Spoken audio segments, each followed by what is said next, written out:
이 안디옥에서 5명의 교사 중에서 바울과 바나바를 성령께서 택하시고 교회는 안수하고 보내게 됩니다. 그들이 구브로로 가기 위해서 수리 안디옥에서 실루기아 항구로 이동하고요. 실루기아 항구에서 배를 타고 이제 구브로로 갔을 겁니다. 지금 이렇게 보니까 실루기아 안디옥에서 구브로까지 지금의 그 동력선이죠. 엔진을 가지고 있는 예전에는 그런 동력선이 아니라 이제 노를 저었던지 했을 거 아닙니까? 지금 동력선으로 가는데 6시간 걸린다고 이렇게 하더라고요. 배 타고 가려면. 그러면 그 당시로 가려면 얼마나 걸렸을까를 생각해 보면 근 하루 가까이 걸리지 않았을까 하는 생각도 꽤 시간이 걸렸을 것 같아요. 지금도 이렇게 엔진을 켜고 6시간 정도 걸려서 간다고 하니까 그 길을 가서 이제 도착한 곳이 살라미에서 유대인 회당에서 처음 이제 선교지에서 복음 메시지를 전하게 됩니다. 그리고 이제 장소를 옮겨서 파포스, 우리 성경에서는 바보라고 나와 있는데 파포스로 옮겨서 거기에 있었던 서기오 바울에게 복음을 전하고 그가 믿었다라고 얘기를 하고요.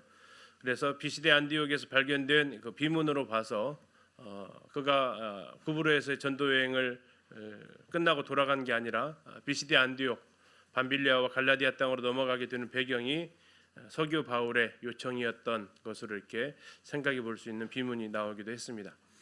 아무튼 그래서 파포스에서 배를 타고 버가로 가게 됩니다.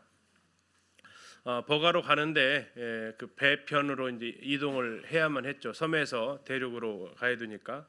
그래서 이제 우리 성경에서는 바로 버가로 갔다고 해서 전에는 이제 여기를 가보지 않았을 때는 안탈리아에서 내려서 버가까지 갔겠구나 했는데 이번에 가서 보니까 버가에도 항구가 있었다라고 이렇게 이야기를 하고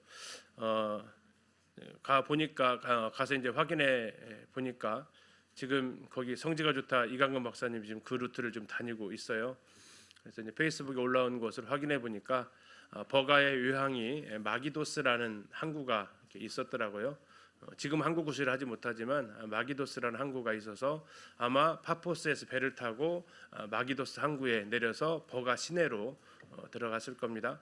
그리고 나서 바울과 함께 동행했던 마가가 거기서 예루살렘으로 돌아가게 되고 두 사람은 둘이서 이제 셋이 아니라 둘이서 타우루스 산맥 그것을 넘어서 1000m 이상의 고지 그것을 넘어가려면 이제 또 길을 따라 가야겠죠. 세바스티아라는 이쪽 그리스 땅으로 가면 비아 에그네티아라는 길이 있다면 이쪽 터키 땅에는 이제 세바스티아라는 그 도로가 있습니다. 그 도로를 따라서 비시디 안디옥까지 가게 됩니다. 그 회당에서 사도 바울의 첫 설교문이 사도행전 13장에 남아 있었죠.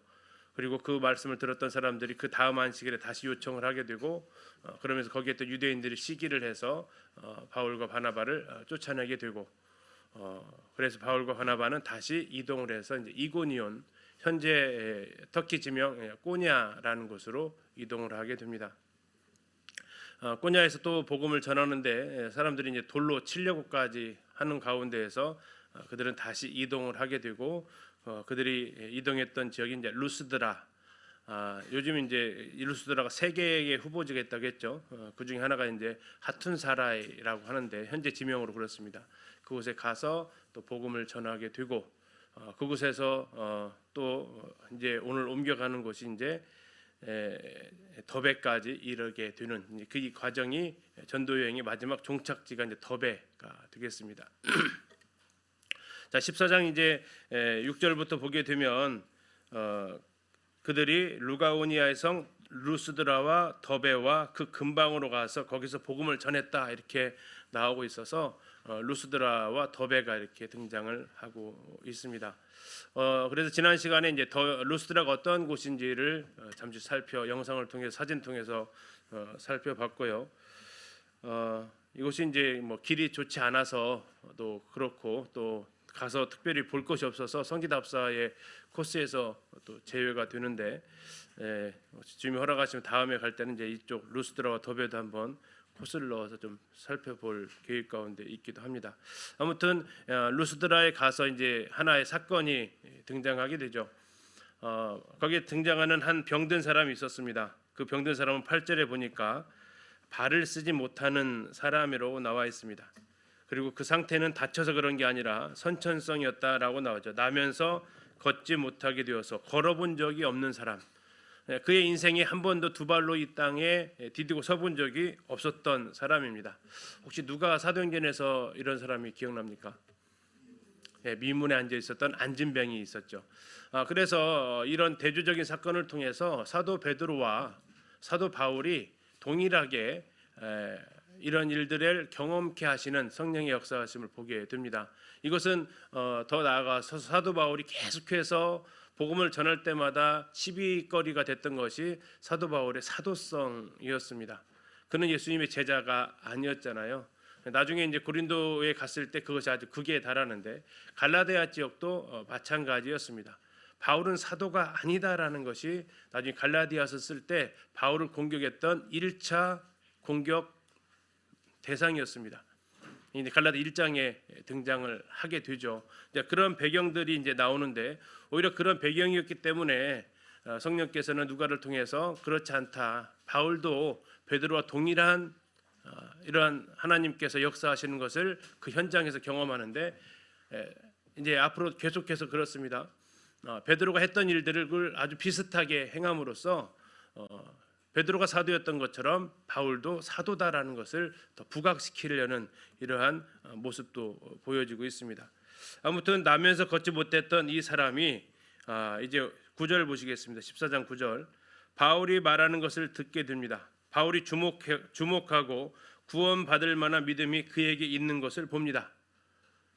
안진병이에 돼 있었던 걸 보게 되죠. 10절입니다. 큰 소리로 이르되 내 발로 바로 일어서라 하니 그 사람이 일어나 걷는지라.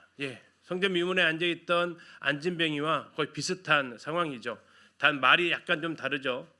사도행전 3장에서는 나사렛 예수 그리스도의 이름으로 일어나 걸으라 라고 하면서 은과 금은 내게 없다. 자, 그러면 그 말을 왜 여기서 안 했나? 이 사람은 구걸하는 사람은 아니었던 것 같아요. 그렇기 때문에 그런 말을 할 필요가 없었던 거고요. 다음에 이 사람이 뭐 성전으로 뛰어갈 수도 없었던 건 성전이 또 없기도 했고, 아무튼 그러나 나면서부터 안진병이었던 그를 바울이 이렇게 세우는 성령의 능력을 그가 보게 됩니다. 그러면서 이제 사람들 사이에서 큰 소동이 일어납니다. 루스드라 사람들이 여기에 대해서 무슨 반응을 보입니까? 11절입니다. 무리가 바울이 한 일을 보고 루가오니아 방언으로 소리질러 이르되 신들이 사람의 형상으로 우리 가운데 내려오셨다 이렇게 얘기합니다. 자, 루가오니아 방언으로 하니까 바울과 바나바가 알아들었을까요? 못 알아들었을 겁니다. 그러면 이게 어떻게 번역이 되었을까요?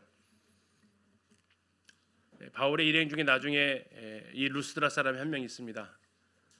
누굽니까? 디모데죠. 나중에 이제 디모데가 그때 했던 사람들의 말을 아마 기억을 하고 이렇게 들려 주었을 것 같습니다. 아무튼 그들이 이제 누가 왔다라고 얘기한다고요? 신들이라고 있습니다. 신들이, 그러니까 이제 두 명이 왔으니까 바울과 바나바가 왔으니까 신들이 왔다. 누구의 형상으로? 사람의 형상으로 왔다. 신들이 사람으로 형상으로 왔다. 이거 예수님의 하나님의 아들이 예수님으로 오신 그처럼 이제 비슷하게 얘기를 하는데, 자, 그러면서 이제 그들이 신을 지명을 합니다. 우상의 특징이죠. 만들어 놓고 이름 붙이기. 자, 그래서 이제 12절에 나옵니다. 바나바는 누굽니까? 제우스입니다. 다음에 그 이유는 뭐냐면 아마도 체격이 좀 컸던 것 같습니다. 제우스가 이제 동상 보면 상당히 체격이 좀 크거든요. 그 다음에 바울은요, 헤르메스, 이 제우스의 전령인데요. 그 이유는 뭡니까? 말을 하기 때문에. 그러니까 이때 누가 설교했는지를 알 수 있죠. 누가 했어요? 바울이 한 겁니다. 바나바는요, 옆에 서 있었던 거죠. 요즘 뭐 국회에서 기자회견하면 말하는 사람 한 명 있고 그 옆에 딱 서 있는 사람 있듯이 바울이 설교를 하고 그 옆에 바나바는 딱 서 있었던 거죠. 그럼 누가 높습니까? 제우스가 높습니까? 헤르메스가 높습니까? 제우스가 높습니다. 그러니까 이제 제우스를 더 말 안 하는 이 바나바를 더 높이 세우고 저 사람은 전령인가 보다, 헤르메스인가 보다 하면서 말하는 사람이 이제 바울을 이렇게 이야기를 합니다. 자, 근데 이 바울이 지금 바나바와 바울은 지금 무슨 일이 되어지는지를 몰라요. 왜? 이쪽 방언으로 외국어로 좀 떠들어대니까 근데 느낌은 있었을 겁니다. 뭐 좀 이상하게 돌아간다라는 그 느낌은 가지고 있었을 겁니다. 자, 그러다가 한술 더 뜹니다. 13절 보시면 시외 제우스 산당의 제사장이 뭘 가지고 옵니까? 소와 화환들을 가지고 옵니다. 그리고 대문 앞에 와서 무리와 함께 제사를 지내려고 합니다. 누구한테 제사를 지내려고 한 거죠? 그러면 네, 바울과 바나바한테 제사를 지내려고 했던 거죠. 이제 이 배경이 되어지는 것이 어느 지역에 제우스가 이렇게 변신을 잘 합니다. 제우스가 주로 변신하는 거 이게 사람으로 변신은 잘 안 하는데요. 주로 뭘로 변신하냐면 소로 변신을 해요. 그런데 그 제우스를 못 알아본 마을들이 아무 일 없었을까요? 벌 받았을까요? 벌 받는 거죠. 네. 그래가지고 이제 이 사람들이 지금 이번에는 제우스가 소로 변신한 게 아니라 누구로? 사람으로 변신했구나. 이 제우스 제대로 대접하지 않으면 우리 마을에 재앙이 미칠 것 같다 해서 이제 그들이 이런 두려움으로 지금 이 바울과 바나바 앞에 와서 제우스처럼 여기고 제사를 지금 지내려고 한 겁니다. 자, 14절 보니까 두 사도 바나바와 바울이 듣고 옷을 찢고 무리 가운데 뛰어들어가서 소리를 질렀다 이렇게 나옵니다. 자, 그럼 이 상황을 한번 잘 보십시오. 제사를 지내려면 바울과 바나바를 어떻게 했을 것 같아요? 예, 가운데 다 앉혔을 것 같겠죠. 그때만 해도 무슨 일 하는지를 몰랐을 거예요. 다 앉히고 다음에 이제 제사장이 소하고 화원을 가지고 와서 제사를 드리려고 하고 하면서 이제 막 이 신을 높이는 그런 듯한 것을 들으니까 야, 이건 이 상황이 아니다 하면서 바울과 바나바가 박차고 일어나서 사람들 가운데 뛰어 들어가게 됩니다. 그러면서 이제 외친 말이 15절입니다. 여러분이 어찌하여 이러한 일을 하느냐? 우리도 여러분과 같은 성정을 가진 누구라고요? 사람이다. 우리 신 아니다. 우리 제우스 아니다라는 얘기입니다. 그리스 로마 신화에 나오는 것처럼 우리는 그런 신이 아니다라고 얘기를 합니다.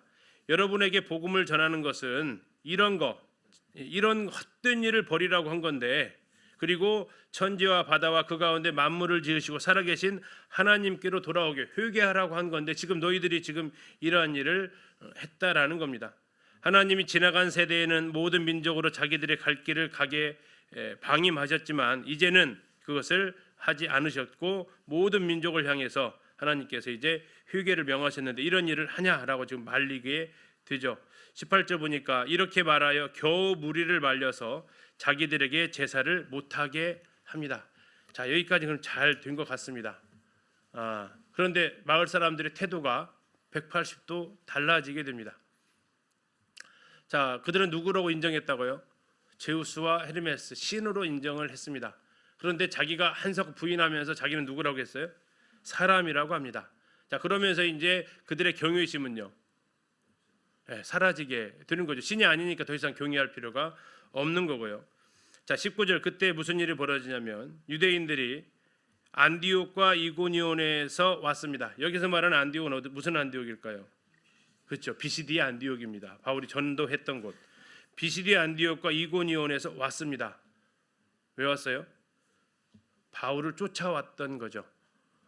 바울을 쫓아서 옵니다. 자, 우리가 지도상에서 봤지만 비시디아 안디옥, 이고니온 여기까지 오려면 비시디아 안디옥에서 이고니온까지 대략 걸어서만 와도 계속 걷기만 해도 일주일 걸립니다. 비시디아 안디옥에서 이고니온에서 다음에 여기 있는 루스드라까지 94km 정도, 90여 킬로 정도 돼요. 그러면 걸어만 와도 3일을 와요. 그럼 비시디아 안디옥에서 출발한 사람은 여기까지 오려면 걸어서 왔으면 얼마 걸렸을까요? 열흘 이상 걸리는 겁니다. 열흘 이상 걸려서 바울을 끝까지 찾아낸 거죠. 그런데 이곳에 있다는 걸 알고 온 게 아니라 두루두루 찾으면서 왔을 거 아닙니까?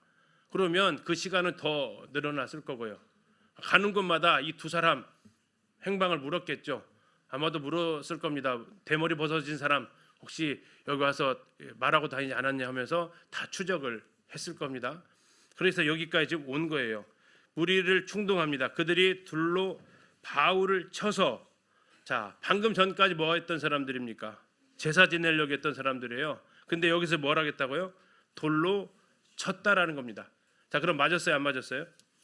맞았다라는 거죠. 우리 앞에서 이고니온에서는 맞았어요, 안 맞았어요? 안 맞았습니다. 14장 5절에 보시면 이방인과 유대인과 그 관리들이 두 사도를 모욕하며 돌로 치려고 달려들었다겠죠. 근데 실제로 치지는 않았습니다. 예. 그리고 지금 돌로 맞은 것이 어디서 맞았습니까? 루스드라에서 돌에 맞게 됩니다. 우리 고린도후서 11장 25절 잠깐 열어서 한번 보실까요? 아주 사도 바울이 여기에 대해서 기억이 생생했던 것 같습니다. 이 돌에 맞았던 이 기억이. 그래서 바울이 자신이 복음 전하면서 당했던 고충을 이야기하면서 이렇게 얘기합니다. 11장 25절. 자, 3번 뭘로 맞았어요? 태장으로 맞았습니다. 자, 이건 로마의 체벌 형태입니다. 그 다음에요, 한 번 뭘로 맞았어요? 돌로 맞았어요. 자, 여기 한 번 돌로 맞았던 곳이 그럼 어디가 되는 거예요? 바로 이 루스드라가 되는 거죠.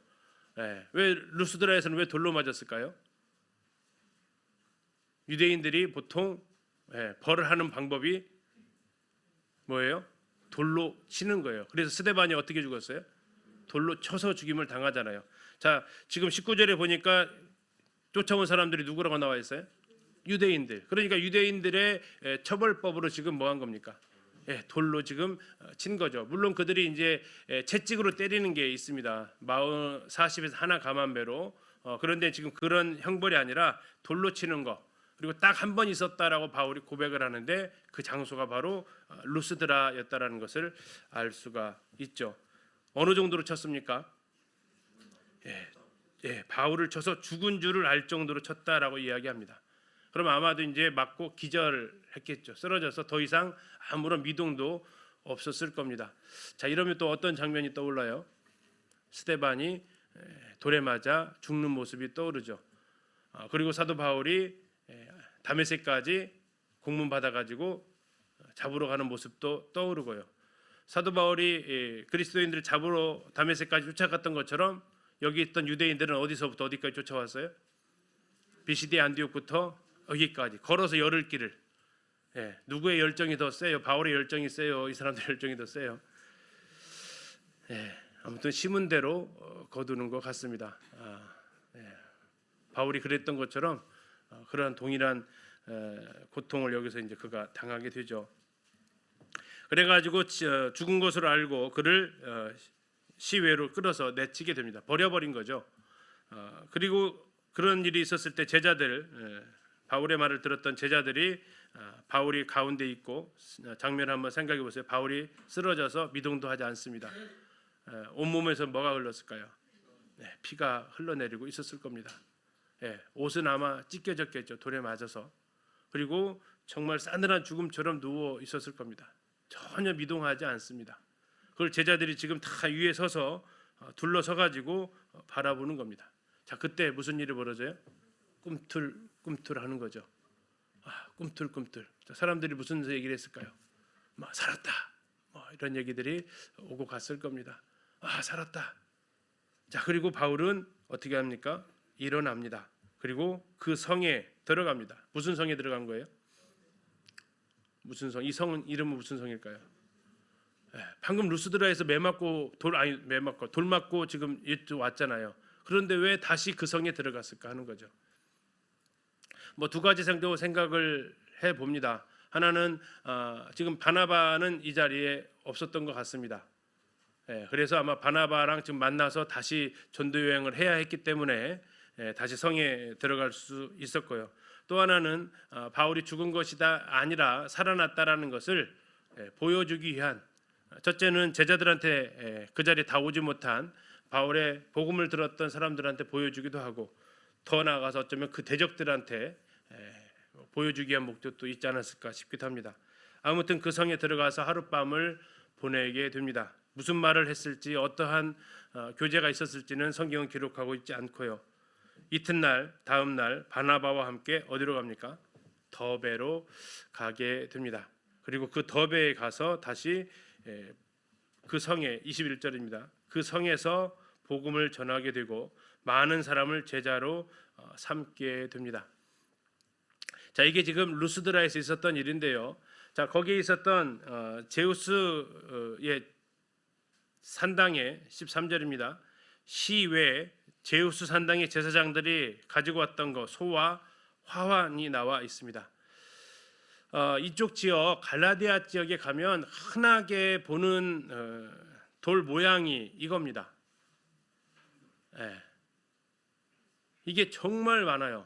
비시디의 안디옥에도 이번에 이제 박물관에 가봤는데요. 뭐 이게 아주 흔해가지고 건물 안으로도 못 들어갈 정도입니다. 건물 밖에다가 쭉 그냥 전시를 해놨어요. 우리가 보기에는 굉장히 귀중한 문화재 같은데 뭐 한 2000년 됐으니까. 근데 박물관 안에도 못 들어가요. 이게 왜요? 흔하니까.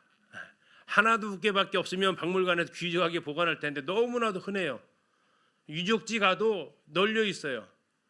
그것은 뭘 보여주냐면 당시 이쪽 지역 사람들에게 있어서 지금 아까 보셨던 13절에 소와 화환을 가지고 등장하는 저 여기 나와 있는 그럼 가운데 나와 있는 이 소가 누구란 얘기예요? 제우스란 얘기예요. 이게 당시 이 제우스 숭배 사상이 이쪽 지역에 아주 강하게 있었다라는 것을 보여주고 있는 장면이죠. 그리고 지금 보시는 대로 이 소 테두리 목에 걸어둔 게 이게 뭐예요? 이게 꽃들입니다. 화환입니다. 이게 제우스에게 이제 환영을 해주는 그래야 벌을 안 받으니까 하는 것들을 볼 수 있죠. 좀 더 보면 이게 박물관입니다. 이게 지금 이제 에베소에 갔어요. 에베소에 있는 박물관의 모습들이에요. 여기도 지금 보니까 소 한 마리가 지금 이렇게 있죠. 그리고 거기에 다 화환으로 이렇게 장식을 되어져 있습니다. 좀 확대해서 보면 이렇습니다. 소가 아주 그냥 뿔 달리는 황소가 제우스가 이렇게 형상을 하고 있고 화환으로 이렇게 둘러주고 있습니다. 자, 이게 이제 사이즈가 얼마나 크기가 클까 했을 때 제가 옆에서 한번 서봤어요. 상당히 큰 사이즈의 이러한 모습을 보고 있다라는 거죠. 이것은 이제 그리스 로마 신화를 우리 학생들 뭐 읽으라고 권장하고 싶지는 않지만 어쨌든 이런 배경을 알기 위해서는 필요하기도 합니다. 이 제우스가 왜 소로 변했을까요? 바람 피려고 변하죠. 그냥 신의 그 모습대로 나타나면 일단 인간들이 두려워서 도망가고, 두 번째는 자기 아내 헤라한테 들키니까 자꾸 변신을 하게 됩니다. 당시 이제 전해지는 신화에 나오는 장면이죠. 이게 이제 크레타 섬입니다. 다음에 페니케아에 있었던 예쁜 에우르파라는 한 여인이 있었습니다. 너무나도 예쁘고 제우스가 하늘에서 내려봐도 아주 예쁘게 생긴 여인이었습니다. 그런데 이 여인을 유혹하기 위해서 그가 변한 것이 뭘로 변했다고요? 소로 이렇게 변하는 겁니다.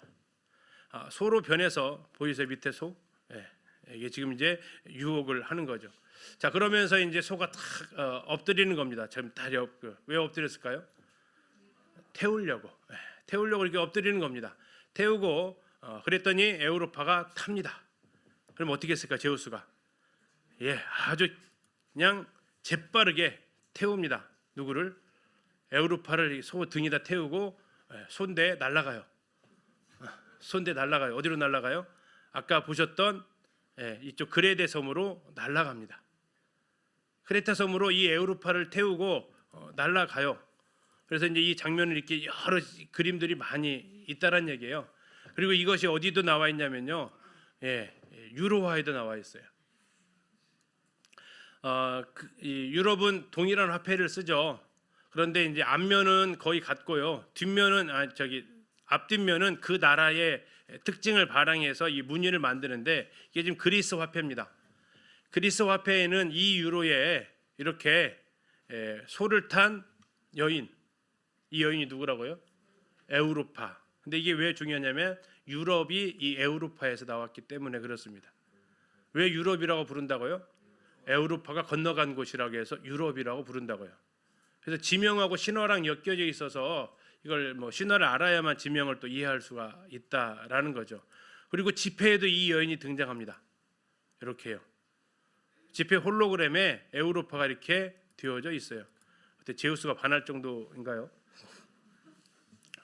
잘 모르겠죠.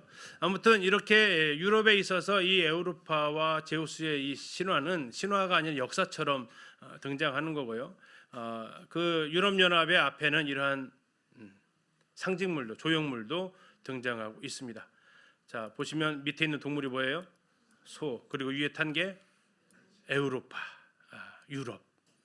그리고 또 그들이 이제 문양으로 만드는 유럽 연합의 깃발을 든 여인, 이게 누구라고요? 에우로파.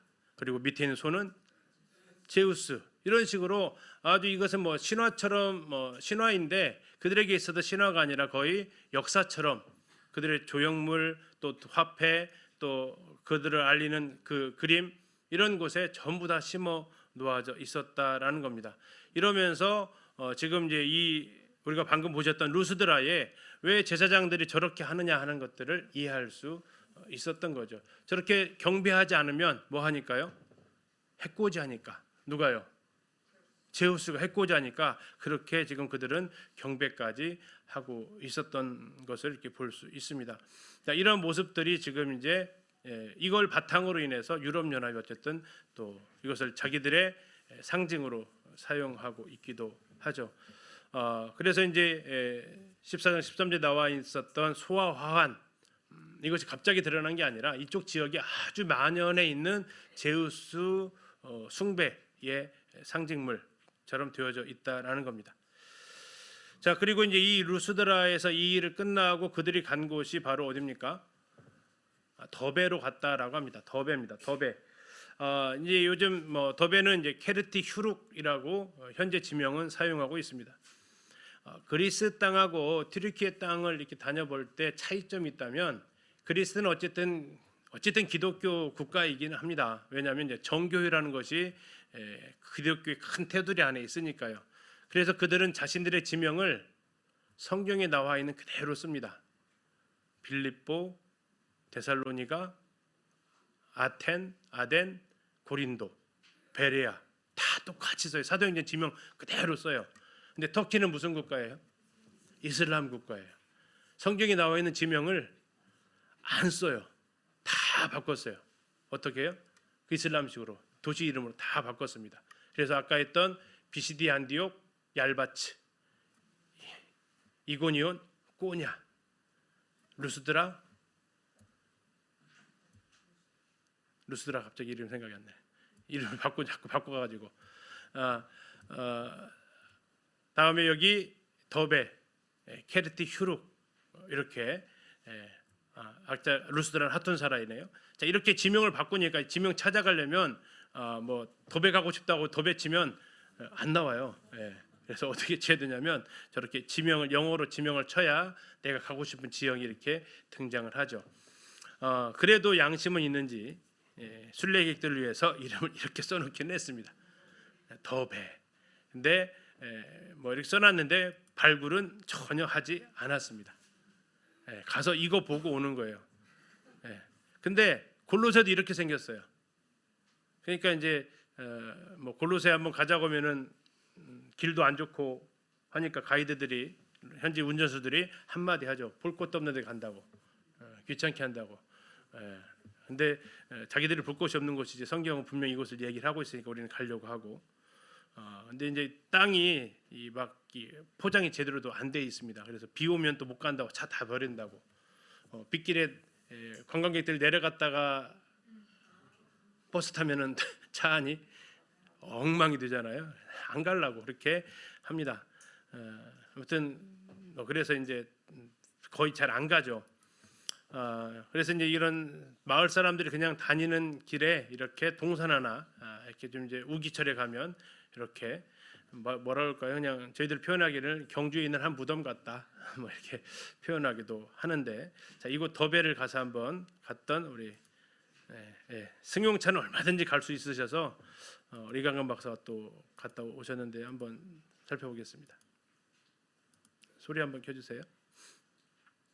시 바울이 2번에 걸쳐 복음을 전하며 제자들을 세운 곳으로 알려져 있습니다. 루스트라를 떠나서 도착한 이 1차 전도 여행의 마지막 네. 코스였던 더베를 보고 계시는데요. 종착지군요. 정말 귀합니다. 왜냐하면 이게 이제 옛 더베는 지금은 도시 기능은 없고 유적지로만 있어요. 그래서 여기까지 이게 이제 드론으로 보시는데 요게 바로 사도 바울이 1차 전도 여행의 끝 지점에 더베를 보고 계십니다. 더베의 성 안에 이렇게 들어와 있습니다. 그렇죠. 이 루스트라를 떠난 바울과 바나바는 당시 로마의 최동쪽 도시 더베까지 옵니다. 네. 이 사도행전 14장 20절에 보면 이 제자들이 둘러섰을 때에 바울이 일어나 그 성에 들어갔다가 이튿날 바나바와 함께 더베로 가서 네. 그 복음을 그 성에서 전하여 많은 사람을 제자로 삼고 그 열매가 있었어요. 네. 네. 사실 로마 시대 때 이후에 이제 도시기능은 없이 지금까지 이렇게 유적지들만 남아 있지만 우리는 이곳에서 이곳까지 끝까지 이제 가서 복음을 전했던 사도 바울의 그런 흔적을 보고 계십니다. 참 흔적이 거의 남아있지 않네요. 네, 그렇지만 이 성 안에서 복음을 전했던 바울의 모습을 이렇게 보게 되고요. 자, 이곳에 이제 더베의 복음을 전했던 모습을 이렇게 볼 수 있습니다. 자, 그리고 이제 바울이 다시 돌아오게 됩니다. 21절 끝에 보시면 제자로 삼고 그 다음에 어떻게 나와 있어요? 루스드라와 이고니온과 안디옥으로 돌아갔다 이렇게 나와 있습니다. 자, 지금 왔던 방향과 역순으로 가는 거죠. 더베 종점 찍고 마라톤 할 때 이렇게 반환점 돌았다라는 것처럼 더베가 이제 반환점에 해당이 되고 거기에서 다시 루스드라, 이고니온, 안디옥. 자, 이 세 곳 중에서 환영받았던 곳이 어디입니까? 환영받았던 곳. 루스드라 환영받았나요? 돌로 맞아서 죽을도록 때렸던 곳이잖아요.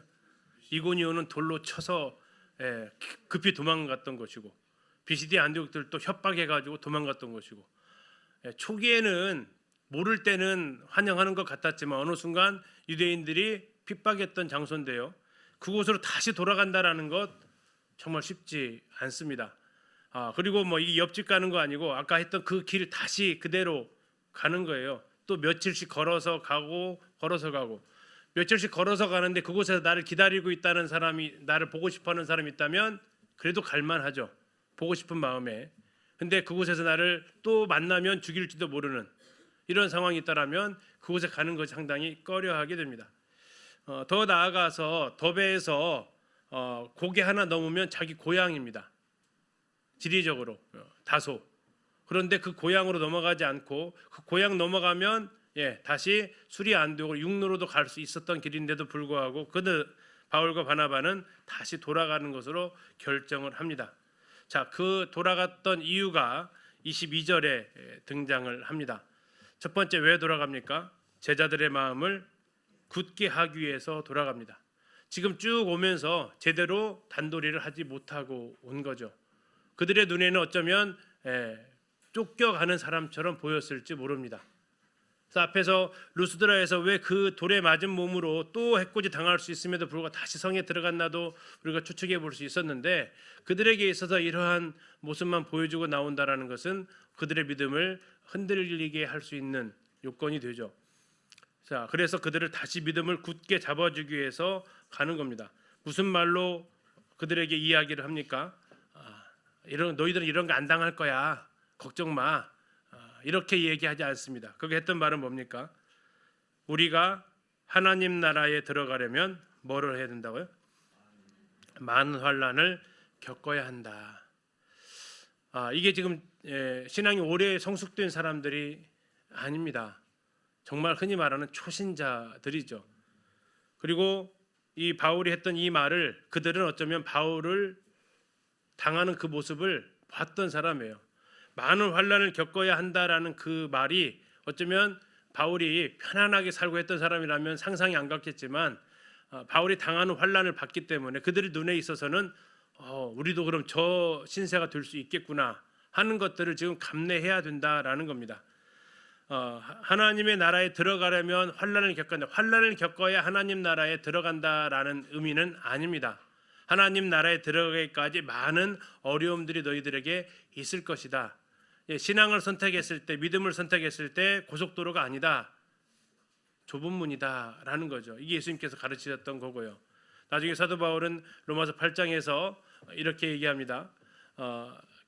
그와 함께, 그리스도와 함께 영광을 받기 위하여 모두 함께 받아야 된다고요. 고난도 함께 받아야 된다. 그러나 우리가 받게 될 영광하고 지금 받는 고난하고 비교하면 비교도 안 되는 거다. 그래서 이제 사도 바울은 그들에게 믿음을 굳게 해주고 붙들어주기 위해서. 근데 그 멘트가 잘 될 거야가 아니고, 뭐 흔히 말하는 뭐 삼박자 구원자처럼 사랑하는 자의 내 영혼이 잘 된 것, 네가 범사에 되고 네가 강건하기로 한다라는 그런 복을 빌어주기 위해서 간 게 아니었다라는 겁니다. 오히려 그들이 겪어내야만 하는, 이겨내야만 하는 환난을 미리 예방 주사를 주기 위한 목적이었다라는 거죠. 두 번째 23절에 두 번째 목적이 나와 있습니다. 각 교회에서 누구를 택했습니까? 장로들을 택합니다. 그리고 금식하고 기도하면서 그들을 부탁을 하게 됩니다. 여기서 약간의 우리가 의문점이 있습니다. 이렇게 빨리 세워질 수가 있는가, 장로가? 어떻게 생각하십니까? 이렇게 빨리 장로가 세워질 수 있을까요? 장로는 절대적인 기준입니까? 상대적인 기준입니까? 두 가지 다 있죠. 일단 오늘날 있어서는 이제 장로의 기준을 사도 바울이 목회 서신을 통해서 기록을 합니다. 그게 절대적인 기준이에요. 그러면 그 절대적인 기준에 못 미치면 장로를 전혀 못 세우느냐? 그게 아니고 상대적인 기준이 또 적용이 된다라는 거죠. 그 기준에 비추었을 때 그 무리 중에서 그 중에서도 가장 그 기준에 적합한 사람을 세운다라는 겁니다. 그래서 각 교회에서 장로들을 택하여 세워야만 했던 그 이유가 더 이상 그들과 함께할 수 없었다라는 그러한 제한이 있었습니다. 사도 바울과 바나바에 있어서는 계속 있었으면 안 세울 겁니다. 그래서 2차 전도 여행과의 차이점이 그렇습니다. 2차 전도 여행을 보게 되면 빌립보에서 떠나갈 때 장로들을 세우고 떠나가지 않습니다. 어떻게 합니까? 2차 전도 여행 때는 한 명씩을 남겨두고 갑니다. 그래서 빌립보에다가는 누가를 남겨두고 데살로니가에다가는 디모데를 남겨두고 베레아에다가는 실라를 남겨두는 방법을 바울이 택합니다. 그게 2차와 1차의 가장 큰 차이점 중에 하나입니다. 그 이유는 이쪽 1차 전도했던 갈라디아 지역은 유대인들 회당들이 많이 있었고요. 훨씬 더 아마 성경에 대해서 잘 알았던 것 같습니다. 그래서 세울 만한 사람이 있었던 것도 같고요. 근데 그리스 본토는 그리스 로마 신화 분명해서 너무나 많은 것들이 범벅이 되어져 있는 그런 상황이었을 것 같습니다.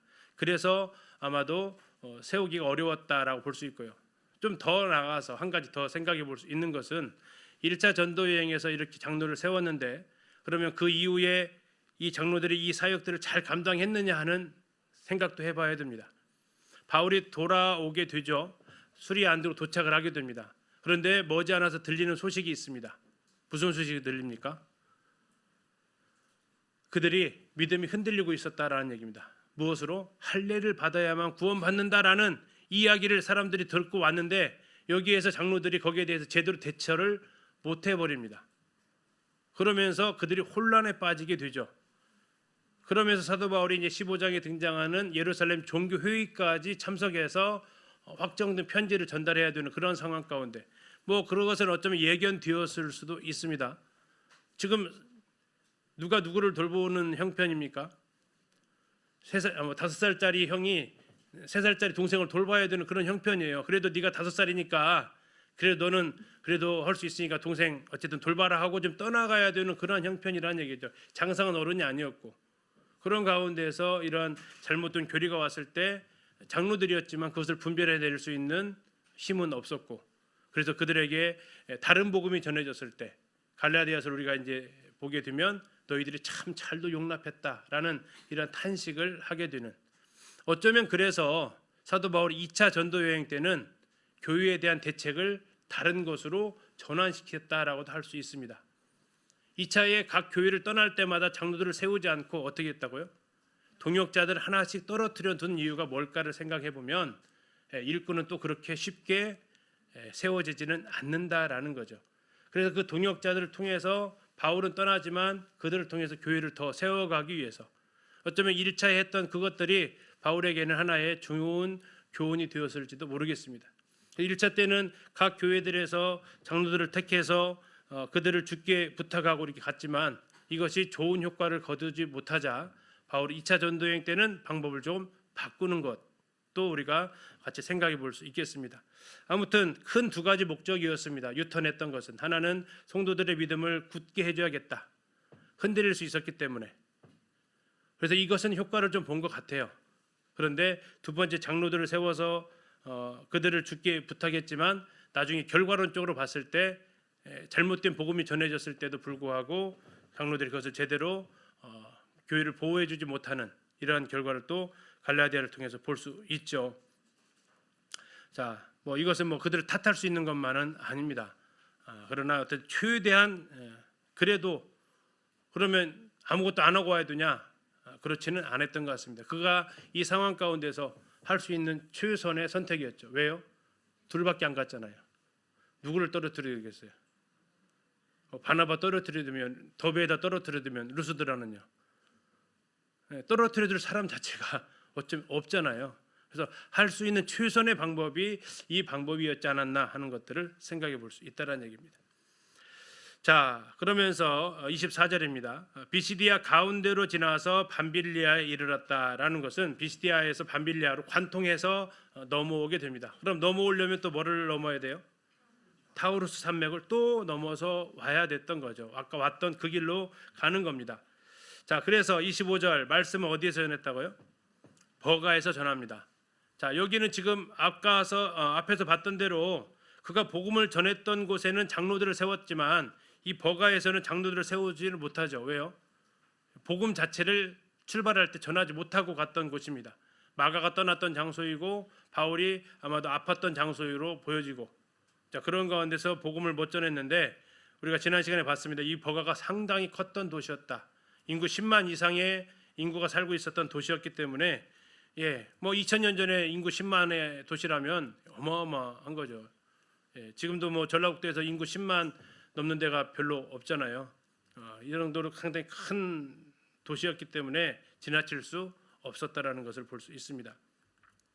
그래서 버가에서 말씀을 전하고 어디로 갑니까? 아탈리아로 갑니다. 버가에서 아탈리아까지는 약 한 16km 정도 되어지는 길이고요. 아탈리아로 내려가서 거기서 배를 타고 안디옥에 이릅니다. 자, 안디옥은 여기는 어디 안디옥이에요?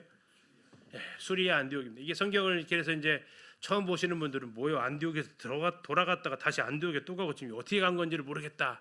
이렇게 나올 수밖에 없는 거죠. 계속 안디옥. 19절에도 안디옥, 21절도 안디옥, 26절도 안디옥 이렇게 나오니까 좀 이제 도를 넣어줬으면 이게 전라도 광주인지 경기도 광주인지 광주만 써 있으면 모르듯이 도를 넣어주면 아는데, 그래서 19절과 21절에는 이게 비시디 안디옥을 말하고 있고 여기 나와 있는 26절에 안디옥에 이른 것은 수리아 안디옥을 말하고 있습니다. 자, 이곳은 두 사도가 이룬 그 일을 위하여 전에 하나님 은혜에 부탁하던 곳입니다라고 합니다. 그들이 이르러 교회를 모아서 하나님 함께 행하신 모든 일과 이방인들에게 믿음의 문을 여신 것을 보고하고 제자들과 함께 오래 있었습니다.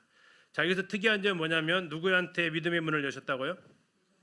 이방인들이었다는 얘기입니다. 그러면 지금까지는 유대인들이 복음의 문을 닫았지만, 자, 사도 바울이 선언을 했었습니다. 지난 시간에 내가 이제 복음을 들고 어디로 가겠다고 했어요? 이방인에게로 간다라고 우리 13장 46절에서 했습니다. 13장 46절 끝에 보면 우리가 이방인에게로 향하노라라고 그가 선언을 했어요. 비시디 안디옥까지는 아직도 구브로도 유대인들 중심, 여기도 유대인 중심이었다면 그 이후에 이고니온과 루스드라와 더베에서는 이방인들에게도 복음을 전했다라는 거고 그 이방인들이 믿음을 고백했다라는 것을 확인할 수 있는 겁니다. 그리고 제자들과 함께 오래 있었다. 오래 있었다고 해서 한 10년, 20년 있었던 게 아니고 한 1년, 2년 정도 있었던 것으로 보입니다. 자, 그래서 안탈리아를 잠시 좀 보여드리려고 하는데요. 이게 이번에 가서 찍은 안탈리아 사진입니다. 항구 보이시죠? 이게 지금 이 항구입니다.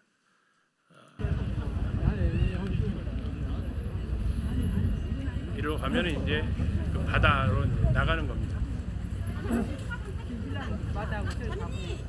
여기서 가면 이제 수리 안디오로 가는 그 뱃길이 쭉 열리게 되는 거죠. 자, 그래서 이제 사진을 이렇게 보시게 되면 지금도 항구의 기능을 하고 있습니다. 그렇죠?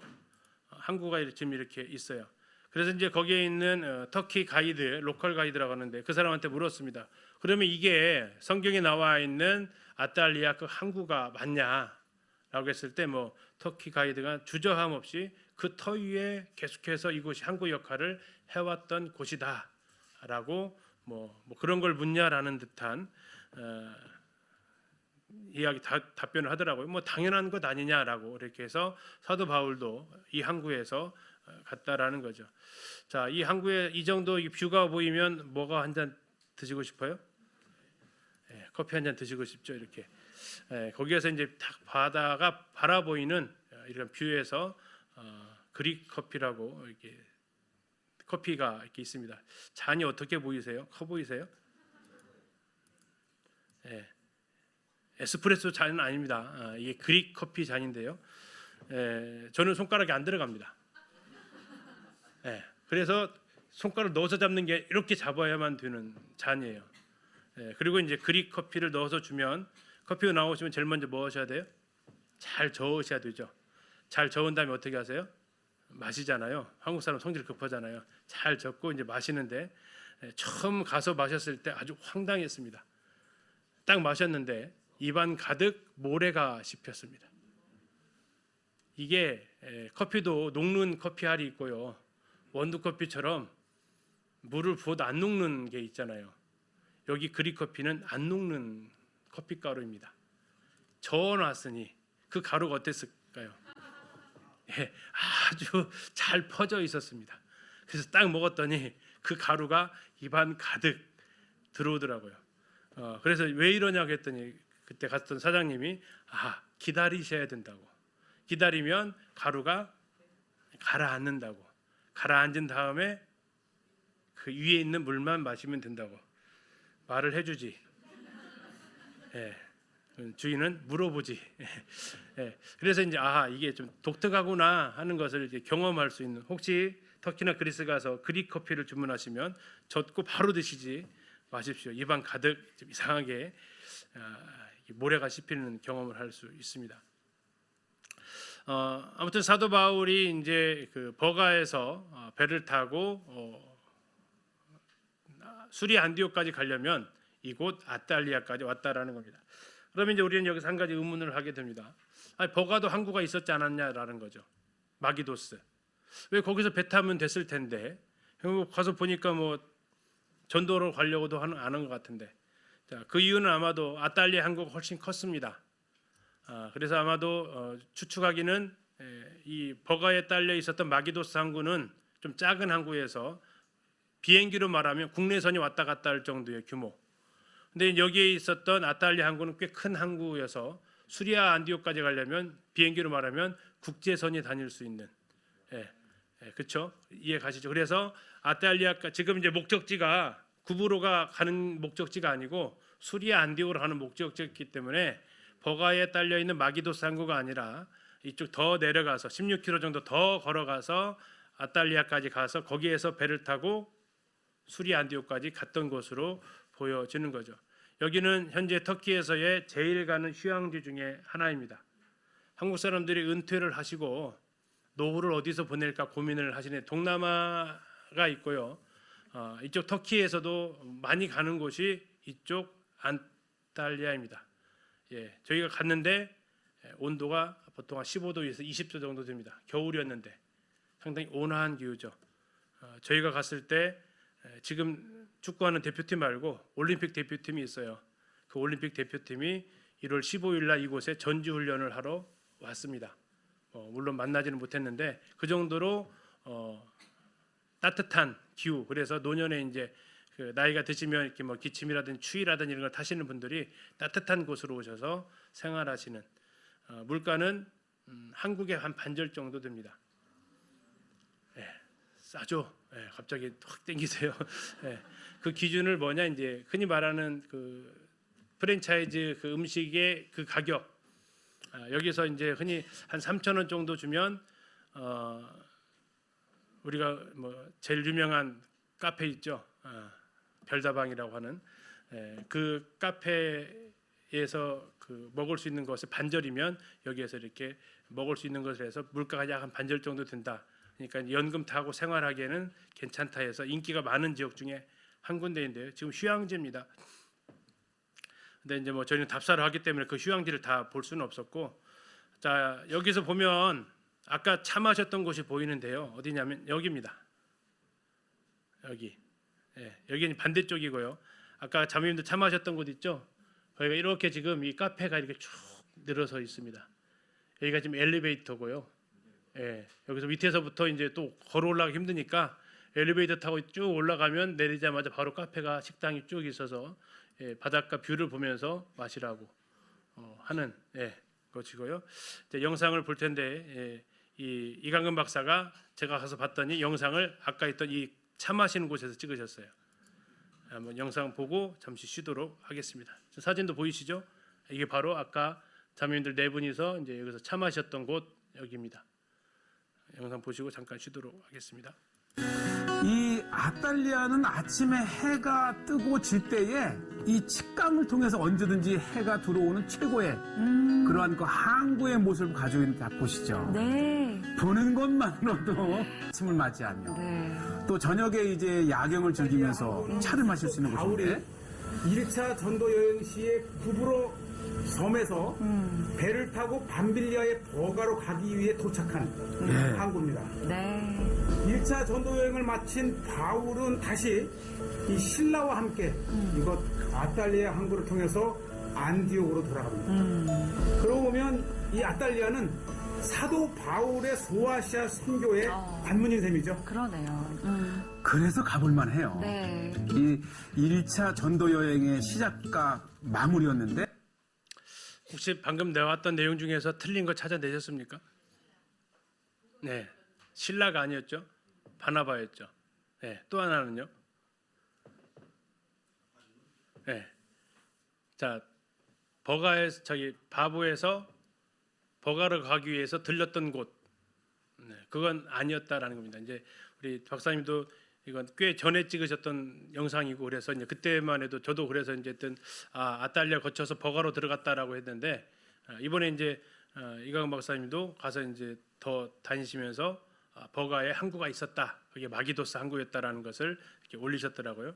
그래서 이제 우리 성경이 얼마나 정확하냐라는 것을 알 수 있어요. 우리 성경에서는 정확히 뭐라고 얘기를 했어요? 어떻게 갔다고 나와 있어요? 자, 13장 다시 한번 가서 한번 보실까요? 13장 13절입니다. 바울과 및 동행하는 사람들이 바브에서 배 타고 어디 갔어요? 밤빌리아에 있는 버가에 이르렀다. 이렇게 나와 있어요. 안탈리아 안 갔대요. 그리고 바로 어디로 갔대요? 버가로 갔대요. 근데 지금 항구는 없어요. 그런데 조사를 해봤더니 버가에 항구가 있었다는 얘기예요. 이 항구 이름이 이제 아까 했던 마기도스. 근데 이제 올 때는 달랐잖아요. 방금 우리가 보셨던 대로 버가에서 아탈리아로 내려갔어요. 그래서 이제 우리가 추측하기 위해서 13절에서 아탈리아가 빠졌나 보다, 그냥 생략했나 보다 했는데 그게 아니고 정확히 버가로 바로 직항으로 갔고 수리아 안디옥 갈 때 아탈리아로 내려가서 수리아 항구로 갔다. 그래서 상당히 세밀하게 기록되어져 있다라는 것들을 다시 한번 이렇게 알 수가 있었습니다. 자, 아무튼 이렇게 하면서 이제 수리아 안디옥으로 갔는데 거기에서 좋은 소식이 들려야 되는데 안 좋은 소식이 들렸다라는 겁니다. 그 이유는 앞에서 했던 그 장로들을 세워서 성도들을 부탁했는데 다른 복음이 왔을 때 장로들이 그것을 지켜주지 못했던 이유이기도 합니다. 자, 10분 쉬었다가 9시 10분에 15장 같이 살펴보도록 하겠습니다.